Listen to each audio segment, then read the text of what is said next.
Now in this session we'll continue with exercise 7b of chapter linear equation from R.S. Agarwal. So today we'll do three sums again, that is 25, 27 and 29. Okay, so let's begin with question number 25. So we have a total cost of 3 tables and 2 chairs is 1850. So what we have? So 3 chairs plus 2 tables. I hope I'm right. 3 tables, 2 chairs. 3 tables plus 2 chairs is equals to rupees what? 1850. So this is the information that is given in the first statement. That is the cost of 3 tables plus 2 chairs is equals to 1850. Okay. Now in the second sentence they have given our table means cost of one table cost 75 more than a chair. Now this is another relation they are given. Now cost of one table is equals to rupees 75 more than cost of one chair. So this is the another relation given between cost of one table and cost of one chair. Now the first thing that we have to consider is this particular statement. Now, we are not aware of what is the cost of one chair, and also we are not aware of what is the cost of one table also, isn't it? We are not aware any of the cost, that is a table also, not a cost of one chair also. Okay, so the first thing that we have to let the cost of one chair be x. Okay, so let the cost of one chair be x.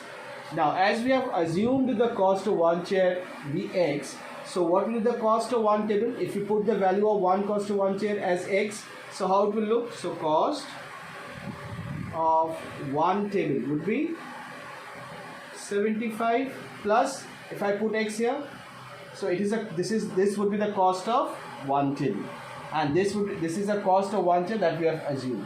Okay, so once we have assumed the cost of one chair as x, so the cost of one table would be 75 plus x. Okay, now these values we have to put it in the first statement. Okay, now according to the problem, 3 tables. So if the cost of one table is 75 plus x, so what will be the cost of 3 tables? Obviously more. That means what we have to do? We have to multiply.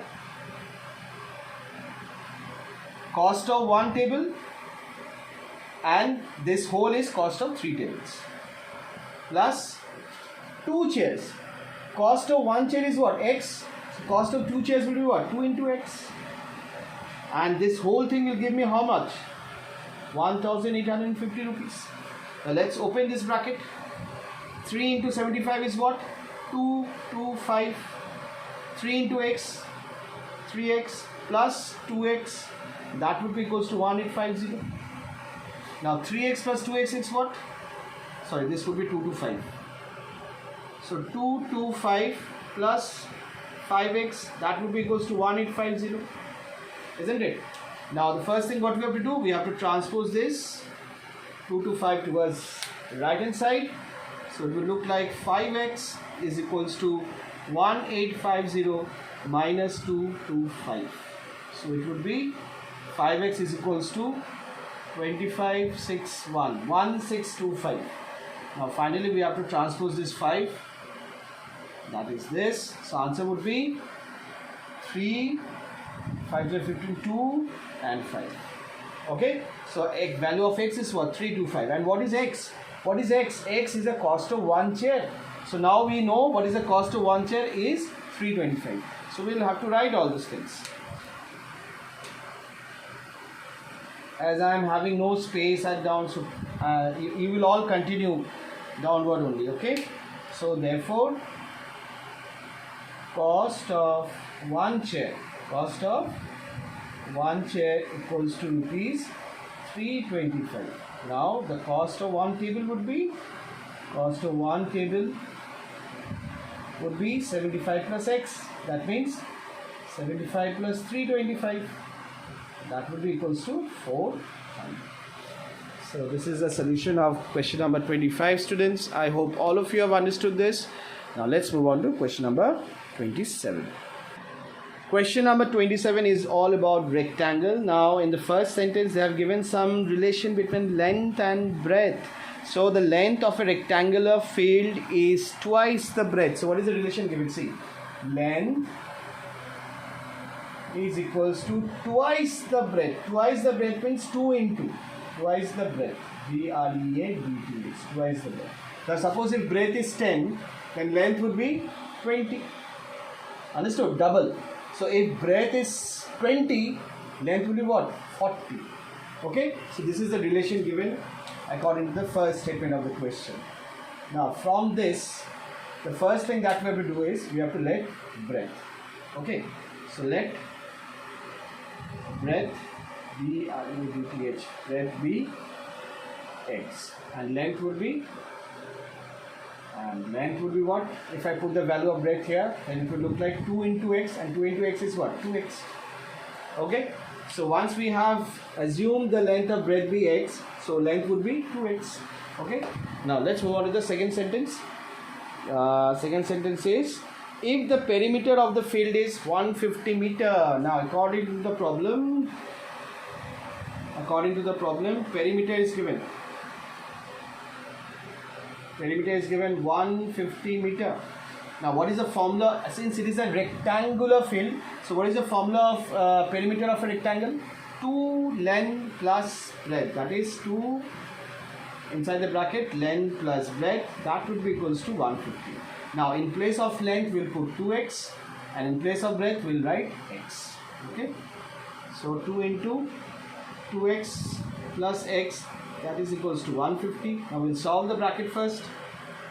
So 2x plus x would be 3x. That would be equals to 150. Now multiply this 2. So 2 into 3x, 6x equals to 150. Now x would be equals to 150 by 6. And if you divide x, okay, now if you divide x, the value of x will be what? 6 2s are 12, 6 1, that is 25, students. Okay, so x is equal to 25, and we have assumed x as breadth. So now we know the value of breadth. So again we have to write it. We have to mention the dimensions. So therefore breadth is equal to 25 meter. And now when I know the value of breadth, we can easily find out the value of length also. So length would be equal to 2 into 25. 2x means 2 into 25, that is 50 meter.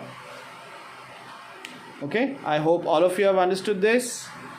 Now let's move on to the last sum of today's session, that is question number 29. Question number 29, it's given that two complementary angles. Now two complementary angles differs by 8 degrees. That means the difference between two complementary angle is 8 degree. Now you have to find the each complementary angles. Now before that we have to know what is a complementary angle. So complementary angle means sum of two angles.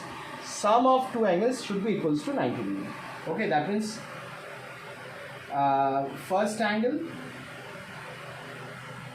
plus second angle, if we consider, and if we add these two angles, and if the sum is 90 degree, then we'll consider these two angles as complementary angle. Fine. Now we are not aware of the first angle and second angle, so what we will do, let the first angle be x.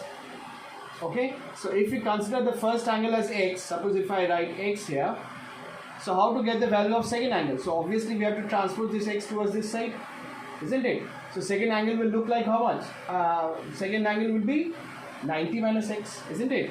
So second angle will measure 90 minus x, isn't it?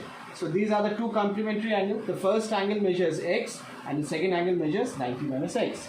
Now according to the question, they have said the difference between these two angles is what? 8 degree, isn't it? 8 degree. So ATP, first angle minus second angle is what? 8 degree according to the question given. So what is first angle? First angle we have taken as x. What is the second angle? 90 minus x. So we'll put it inside the bracket only. That is equals to 8 degree, isn't it? Now we'll open the bracket. So minus 90 minus minus will become plus 8 degree. X plus x is what? 2x. Minus 90 will go to that side. So it would be 8 plus 90. Leave all these degrees now. Later on we'll write it down. Okay, so that would be 2x is equals to 98. Now value of x would be what? 98 divided by 2. That would be equals to 49 degree. Okay, now see what is the first angle? First angle measures 49 degrees. So we have to write the measure of each angle. That is, therefore, first angle is equals to 49 degree. And second angle is what? 90 minus x, that is 90 minus 49 degree, that is 41 degree. Okay, very easy and equally very important. Okay students, that's it for today's session. Thank you so much. God bless you and stay blessed.